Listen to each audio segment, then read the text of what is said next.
ప్రధాన కార్యదర్శి comrade యలమారం Karim, comrade Hemalatha గారు, మన మిత్రుడు కార్మికోద్యమ పోరాట సహచరుడు సినీ యాక్టరు కామ్రేడ్ మాదాల రవి గారు, వేదిక మీద ఉన్న సిఐటియు రాష్ట్ర ఆఫీస్ బేరర్సు, నంద్యాల పట్టణంలో జరుగుతున్నటువంటి ఈ మహాసభల్లో రాబోయేటువంటి 3 సంవత్సరాలకి పోరాట పందాన్ని నిర్ణయించుకునేదానికి హాజరైనటువంటి వందలాది మంది కార్యకర్తలు, అక్కలు, చెల్లెళ్ళు, తమ్ములు, అన్నళ్ళు అందరికీ సిఐటియు అఖిల భారత కమిటీ తరఫున ముందుగా మీకు పోరాట శుభాకాంక్షలు తెలియజేస్తున్నాను.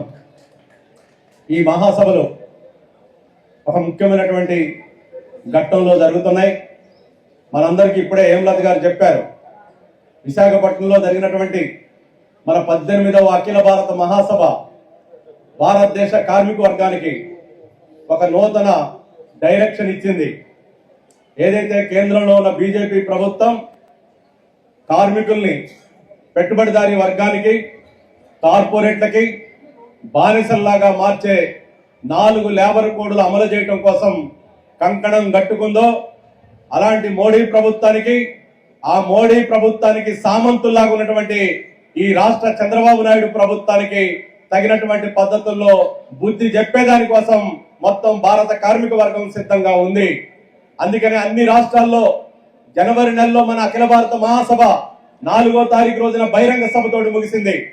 ఈ 4 నెలల కాలంలో దేశవ్యాప్తంగా కాశ్మీర్ నుంచి కన్యాకుమారి దాకా మహత్తరమైనటువంటి సమ్మె పోరాటాలు జరుగుతున్నాయి.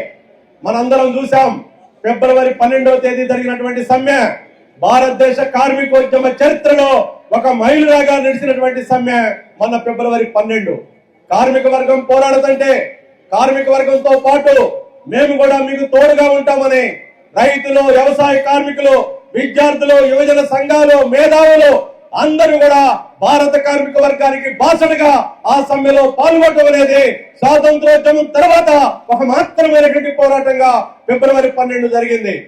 అంతేకాదు, ఇవాళ మనం 17వ తారీఖు ఏప్రిల్ నెల, నిన్నగాక మొన్న మన భారతదేశంలో మన రాజధాని ఢిల్లీ నగరానికి 30-35 కిలోమీటర్ల దూరంలో ఉత్తరప్రదేశ్ లో ఉన్న బీజేపీ ప్రభుత్వం అక్కడ ఉన్నటువంటి కార్మిక వర్గం మీద దాడులు చేస్తుంటే వేలాది మంది కార్మికులు ఫ్యాక్టరీలో నుంచి బయటకు వచ్చి మాకు 12 గంటలంటే ఖబర్దార్, 8 గంటల పనే ఉండాలి. గత 12 సంవత్సరాలుగా మాకు ఒక్క కనీస వేతనం ₹1 కూడా పెంచలేదు.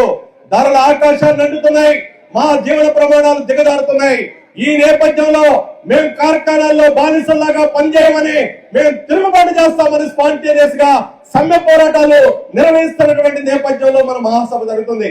ఆ పోరాటాల్లో కార్మిక వర్గాన్ని అణచడం కోసం, కార్మిక వర్గాన్ని నిర్బంధించడం కోసం ఎక్కడ చూసినా కూడా పోలీస్ వ్యాన్లు, జీబులు, అరెస్టులు జరుగుతుంటే అలాంటి పోరాట రణక్షేత్రానికి మన అఖిల భారత ప్రధాన కార్యదర్శి కామ్రేడ్ యలమారం కరీము, అలాగే మన అఖిల భారత అధ్యక్షుడు సుదీప్ రెడ్డి కార్మిక వర్గానికి అండగా ఉంటాం.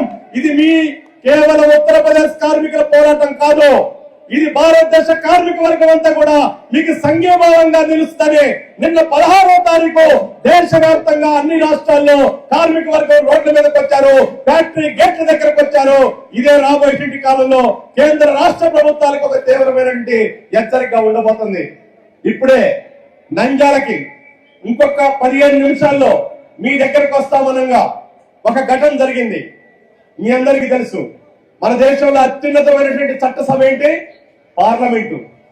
పార్లమెంటుకి సంబంధించినటువంటి పార్లమెంటు సభ్యులు డాక్టర్ మన కామ్రేడ్ ఆమ్రారాం, అలాగే శివదాసన్, ఇంకా ఇతర పార్లమెంటు సభ్యులందరూ నోయిడాకి వెళ్లారు.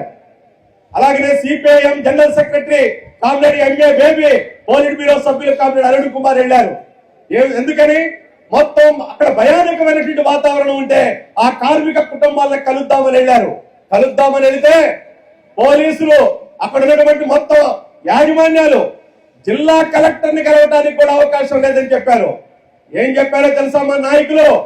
జిల్లా కలెక్టర్ కాదు, మమ్మల్ని కలవకపోతే మేము ఈ రోడ్డు మీద ఎన్ని రోజులైనా ఉంటామని నాడి రోడ్డు మీద కూర్చున్నారు. కూర్చున్న తర్వాత ఇప్పుడే పిలుపు వచ్చింది, మీరు రాండి మాట్లాడటానికని. అందుకని ఈ రోజు కార్మిక వర్గం ఒంటరిగా లేదు. ఎర్ర జెండా పార్టీలు మొత్తం కార్మిక వర్గానికి అండగా రంగంలోకి దిగుతున్నాయి. ఇది మనం చెప్పదలుచుకున్నాం మోడీ ప్రభుత్వానికి. ఏమడుగుతున్నాం మనం? ఏ గొంతెమ్మ కోరికలు ఉన్నాయి? ఇక్కడికి వచ్చినటువంటి గ్రామ పంచాయతీ కార్మికులు ఏమడుగుతున్నారు? కనీస వేతనం. మధ్యాహ్న భోజన కార్మికులు ఏమడుగుతున్నారు? 15 ఏళ్ల నుంచి మేము 1000 రూపాయలు మా జీతం, 1000 రూపాయలతోటి మేము ఎలా బతకాలని అడుగుతున్నారు.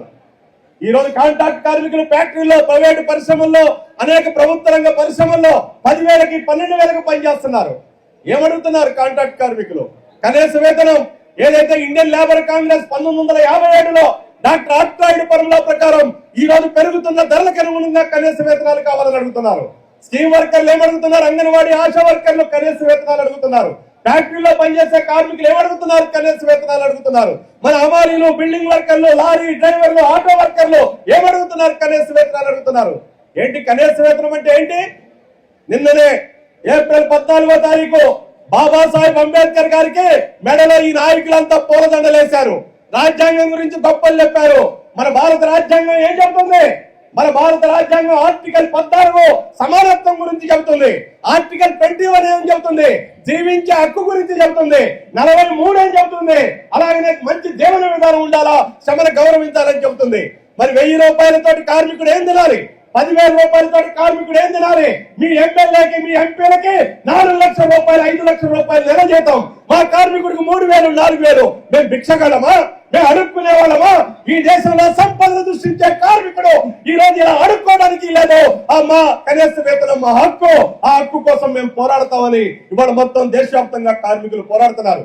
ఈ పోరాటాల మీద రాబోయే కాలంలో నిర్బంధాన్ని మోపడానికి, అసలు కార్మిక సంఘాలు లేకుండా చేయడానికి, ట్రేడ్ యూనియన్లను బలహీనపరచడానికి, దోపిడీని యథేచ్ఛగా కొనసాగించడానికి బీజేపీ ప్రభుత్వం కంకణం కట్టుకుంది. మనందరికీ తెలుసు, ఈ 12 సంవత్సరాల కాలంలో మొత్తం కార్పొరేట్లు బలపడ్డారు. వాళ్ళ యొక్క లాభాలు పెరుగుతున్నాయి. మనం తెలుసు, వాళ్ళు పెద్ద ఎత్తున లక్షల కోట్ల రూపాయలు గడిస్తున్నారు. కానీ కార్మికులు, రైతులు, వ్యవసాయ కార్మికులు, అసంఘటిత రంగ కార్మికులు రోజు రోజుకి దిగజారిపోతున్నాయి జీవితాలు. ఈ నేపథ్యంలో మరి ఈ దేశంలో కార్మికులు ఎలా ముందుకు సాగాలి, ఎలా కార్మికులు పనిచేయాలి? అందుకే సిఐటియు అన్ని కార్మిక సంఘాలతో కలుపుకొని ఐక్య పోరాటాలు నిర్వహిస్తున్నాం. కార్మికుల యొక్క కనీసమైన ప్రాథమిక హక్కుల మీద దాడి చేస్తే అంగీకరించాం. మనందరికీ ఒక సంవత్సరం గుర్తుండాలి.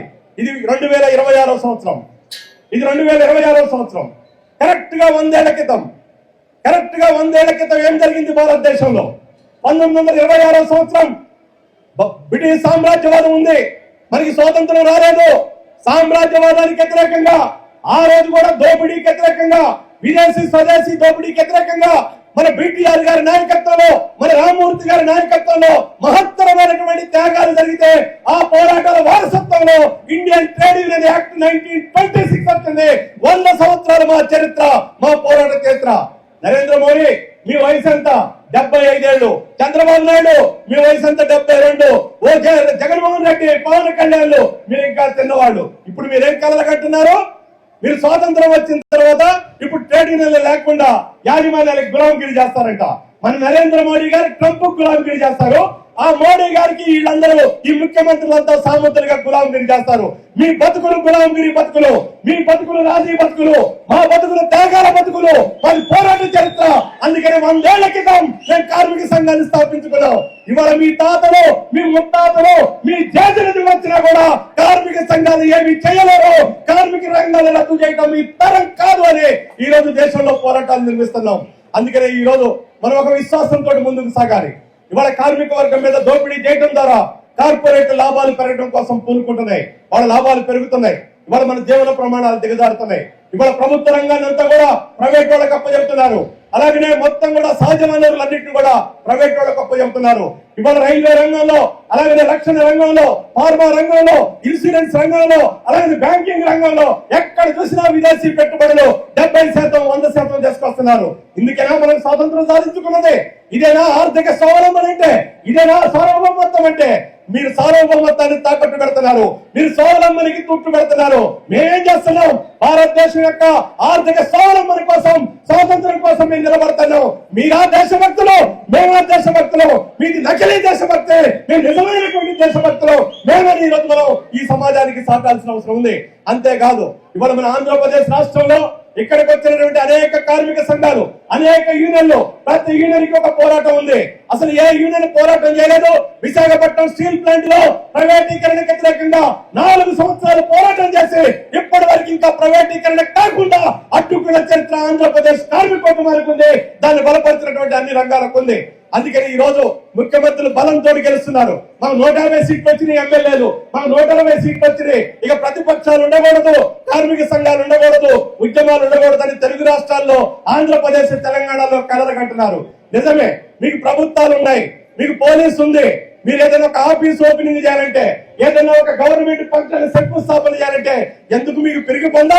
ఎందుకు ఆంధ్రప్రదేశ్ రాష్ట్రంలో ముఖ్యమంత్రులు, మంత్రులు ఏ జిల్లాకు పర్యటన చేస్తున్నా పర్యటన చేయడానికి ముందు రోజు మన సిఐటి కార్యకర్తలను హౌస్ అరెస్ట్ చేసి నిర్బంధం చేసి మీరు శంకుస్థాపన చేస్తున్నారు? మీరా పిరిగి వాళ్ళు? మేము అనేది మేము చెప్పదలుచుకున్నాం. అందుకనే మీరు ఈ పిరిగి పొంద పరిపాలన, కార్మికోద్యమాన్ని అణుచుకుంటూ పరిపాలన చేస్తారంటే తగదు. అందుకని ఈ రోజు మనం సిద్ధం కావాలి. అందుకని ఈ 4 లేబర్ కోడ్లు ఏవైతే ఉన్నాయో ఇందులో ముఖ్యమైనటువంటి మన ప్రాథమిక హక్కులు దెబ్బతింటున్నాయి. ట్రేడ్ యూనియన్ పెట్టుకునే హక్కు మీద దాడి జరుగుతుంది, సమిష్టి బేరసారాల హక్కు మీద దాడి జరుగుతుంది, సమ్మె చేసే హక్కు మీద దాడి మీద జరుగుతుంది. ఇవాళ మన రాష్ట్రంలో గత 15 ఏళ్ల నుంచి కనీస వేతనాలు పెరగలేదు. ఇప్పటికి 3 సార్లు పెరగాల కనీస వేతనాలు. ఉభయ తెలుగు రాష్ట్రాల్లో మొత్తం పెట్టుబడిదారులకి మాట్లాడితే వీళ్ళు జపాన్ లో జరుగుతున్నారు, అలాగే జర్మనీలో, అమెరికాలో పెట్టుబడులు తీసుకొస్తామంటున్నారు. మాది ఈజీ ఆఫ్ డూయింగ్ బిజినెస్ అంటున్నారు. మీరు పెట్టుబడిదారులకి సులభతరంగా వ్యాపారం చేసుకోవడం కోసం కార్మిక వర్గాన్ని బలి చేయదలుచుకుంటున్నారు, కార్మిక వర్గాన్ని దోపిడీ చేస్తున్నారు. మా రక్తాన్ని, మా చెమటని మొత్తం కూడా పెట్టుబడిదారులు పరం చేయాలనుకుంటున్నారు. అందుకని ఈ ఆటలు సాగవు. ఈ రోజు 17వ మహాసభ రాయలసీమ, నంద్యాల జిల్లా నుంచి మనం ఒక పౌరుషం, రాయలసీమ పౌరుషాన్ని చెప్పాలి. ఖచ్చితంగా ఈ 17వ మహాసభల తర్వాత ఆంధ్రప్రదేశ్ రాష్ట్రంలో ఎక్కడ కార్మిక వర్గానికి నష్టం జరుగుతున్నా, ఎక్కడ కార్మిక వర్గాన్ని అక్రమంగా తొలగిస్తున్నా, ఎక్కడ కార్మికుల మీద నిర్బంధం మోగిస్తున్నా, ఏ కార్మికుడు ఒంటరి వారి కాదు, అందరు కార్మికులు మనవాళ్ళే. కార్మిక వర్గం యొక్క ఐక్యతతోటి ఐక్య పోరాటాల్ని, సమరశీల పోరాటాల్ని సాగించే దానికోసం మనం ముందుకు సాగాలా. ఇదే సిఐటి చెబుతుంది. ఆఖరిగా ఒక్క మాట చెబుతున్నారు, మీకు బలం పార్లమెంట్ లో ఉంది, మీకు బలం అసెంబ్లీలో ఉంది. మీరు పార్లమెంట్ లో చట్టాలు వేస్తున్నారు, అసెంబ్లీలో 8 గంటలు 12 గంటలు అంటున్నారు, మహిళలు రాత్రిపూట పనిచేయాలంటున్నారు, ట్రేడ్ యూనియన్ హక్కులు ఉండొద్దు అంటున్నారు. మీరు పార్లమెంట్ లో చట్టాలు పాస్ చేసుకోండి, మెజార్టీ ఉందని. కానీ ఆ చట్టాలు ఎక్కడ అమలు జరపాలి? 8 గంటలు 12 గంటలు ఎక్కడ అమలు జరపాలి? పార్లమెంట్ లో అమలు జరుపుతారా? మీరు పార్లమెంట్ లో మీకు 1 గంట కూడా కూర్చొనేటువంటి ఓపిక లేదు. మీరు వాకౌట్ చేస్తుంటారు, మీరు అనుకోకుండా లేచిపోతుంటారు. కానీ కార్మికుడు 8 గంటలు పని చేస్తున్నాడు. కానీ ఇప్పుడు 12 గంటలు పని చేయాలంట. ఈ 12 గంటల ఫ్యాక్టరీలో అమలు జరపాలి, ఎస్టాబ్లిష్మెంట్ లో అమలు జరపాలి, మన సెక్టర్ లో అమలు జరపాలి. అందుకనే అఖిల భారత సిఐటి మహాసభలు విశాఖపట్నంలో జరిగిన తర్వాత సిఐటియు అఖిల భారత కమిటీ ఆఫీస్ బేరర్స్ ఒక నిర్ణయం చేశాం. మేము ఏమిటా నిర్ణయమో తెలుసా? మీరు పార్లమెంట్ లో చేసిన చట్టం, మీరు అసెంబ్లీలో చేసిన చట్టం అది అమలు జరగాలంటే ఫ్యాక్టరీలో అమలు జరగాలి, అది కార్ఖానాలో అమలు జరగాలి. అక్కడ మేమున్నాం, అక్కడ మా కార్మిక వర్గం ఉంది. మేము ఎట్టి పరిస్థితుల్లో కూడా మీ పార్లమెంట్ లో ఆమోదించిన చట్టాలని మేము క్షేత్రంలో అమలు జరగనియాం. వాటిని అడ్డుకుంటాం, వాటిని ఓడిస్తాం, వాటికి వ్యతిరేకంగా పోరాడతాం, అవసరమైతే ప్రాణాలిస్తాం. ఈ స్వాతంత్రోద్యమ పోరాట వారసత్వాన్ని ముందుకు తీసుకెళ్ళడం కోసం అల్లూరి సీతారామరాజు వారసులుగా, భగత్ సింగ్ వారసులుగా మేము పోరాటాలకు సిద్ధంగా ఉన్నామని మనం తెలియజేయాలి.